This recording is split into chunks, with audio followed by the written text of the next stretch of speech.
आज ही Doubtnut app download करें। Doubtnut पर होगा अब आपके सभी मैथ्स, केमिस्ट्री, फिजिक्स और बायोलॉजी डाउट्स का सफाया। बस अपने क्वेश्चन की फोटो खींचो, उसे क्रॉप करो और तुरंत वीडियो सोल्यूशन पाओ। Download now. हेलो गाइज, हमें इस क्वेश्चन में 3 वेक्टर दिए हुए हैं ए बी सी और बोला कि ये 3 जो है नॉन कोप्लेनर यूनिट वेक्टर्स हैं। ठीक है, यानी कि इनका मैग्नीट्यूड 1 के इक्वल है। तो बोला है कि जो angle between them pair wise अगर लें इनको ए बी बी सी और फिर सी ए लें तो उनके बीच का एंगल π/6, π/4 एंड π/3 रिस्पेक्टिवली है। तो box of A B C क्या होगा ये हमसे पूछा गया है।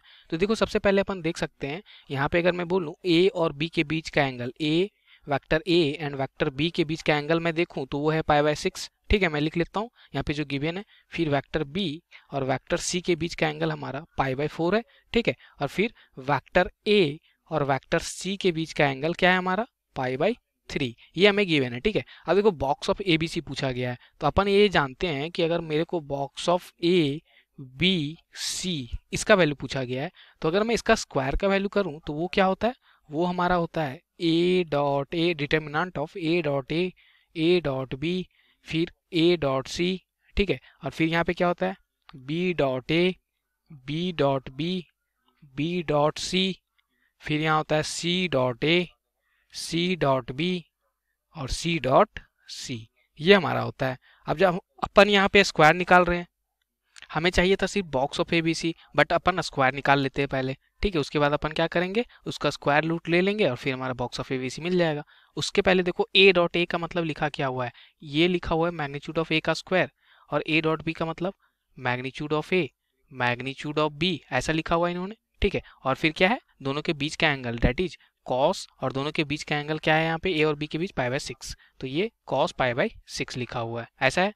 अब देखो ये हमारा क्या हो जाएगा magnitude of A magnitude of C और कॉस, कॉस यहाँ पे अपन लिखते हैं कॉस, देखो ए और सी के बीच का एंगल क्या है π/3, तो कॉस π/3, कॉस π/3 का वैल्यू हमें पता होता है, वो क्या होता है हाफ होता है, तो ये डायरेक्ट मैं हाफ कर देता हूँ। ठीक है, तो कॉस π/6 का वैल्यू हमने यहाँ पे मल्टीप्लाई कर लिया। अब देखो सेकेंड रो में हमारा क्या बी डॉट ए, तो बी डॉट ए का मतलब वही हो गया कि वेक्टर ए का मैग्नीट्यूड वेक्टर बी का मैग्नीट्यूड और दोनों के बीच का एंगल π/6 मालूम था, तो ये कॉस π/6। अब बी डॉट बी का मतलब मॉड बी का स्क्वायर लिखा हुआ है, बी डॉट सी का मतलब बी का मैग्नीट्यूड, सी का मैग्नीट्यूड और दोनों के बीच का एंगल π/4 मालूम है, तो cos π/4 होता क्या है, या तो अपन नेक्स्ट स्टेप में लिख लेंगे cos π/4 डायरेक्ट लिखते हैं।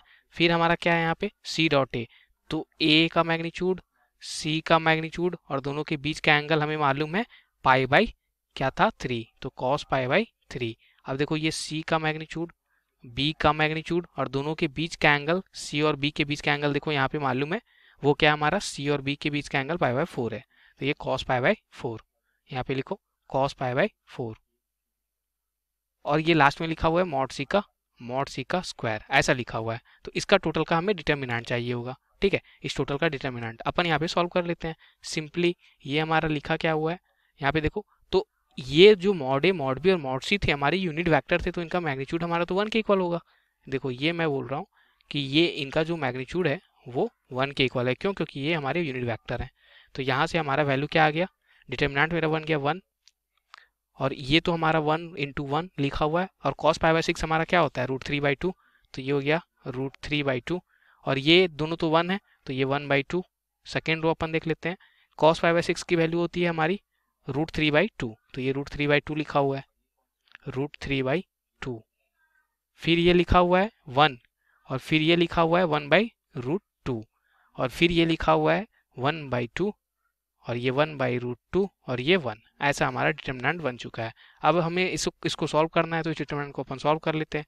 सबसे पहले अपन क्या करेंगे, यहाँ पे देखो 1 के वॉट एक्सपेंड करता हूँ मैं इसको, तो क्या हो जाएगा 1 × 1 माइनस दिस इंटू दिस, यानी कि 1/2, फिर माइनस √3/2 के वॉट एक्सपेंड करो, तो ये √3/2 × 1 हो जाएगा, माइनस दिस यानी कि 1/2√2 प्लस 1/2, इसके बाद एक्सपेंड किया तो ये हो जाएगा मेरा √3/2√2 माइनस 1/2, ऐसा हो गया। ठीक है, इसको सॉल्व कर लेते हैं अपन, तो ये हमारा आ रहा यहाँ पे, ये तो हो गया हाफ। ठीक है, और ये हमारा क्या हो गया माइनस √3/2, और 2 भी कॉमन ले लेते हैं अपन, तो अंदर बचा √3 - ½ ऐसा बचा, और ये हमारा प्लस में क्या लिखा हुआ है यहाँ पे 1/2 और 2 भी नीचे से कॉमन ले लिया तो √3/2 माइनस 1 लिखा हुआ है, ऐसा इन्होंने लिख रखा है। यहाँ पे 2 कॉमन लिया था तो यहाँ पे √2 बचेगा, सॉरी, ठीक है, तो ये √2 लिखा हुआ है।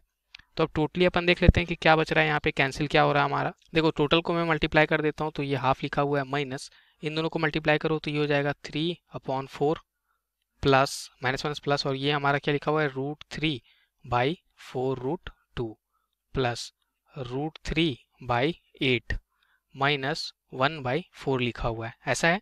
अब देखो यहाँ पे ये हमारा वैल्यू हो जाएगा, तो इन तीनों को अपन सबसे पहले देख लेते हैं। तो ये हमारा अगर मैं नीचे 8 एलसीएम लूँ तो ये लिखा हुआ है हमारा, या तो 4 अपन एलसीएम ले लेते डायरेक्ट, ठीक है।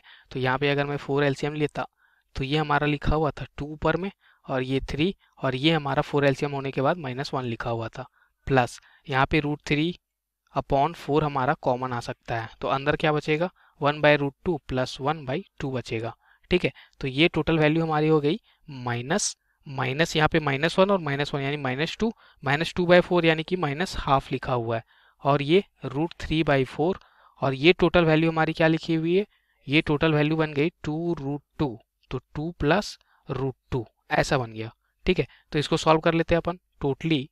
तो ये तो हमें क्या मिल गया, ये मिल गया मेरा box of A B C का वैल्यू का स्क्वायर, ठीक है।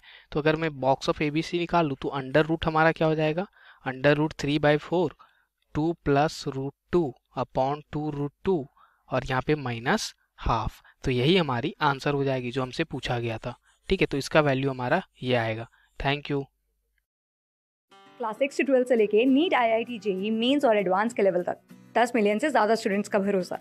आज ही डाउनलोड करें डाउटनेट ऐप या व्हाट्सएप कीजिए अपने डाउट्स 8400 400 400 पर।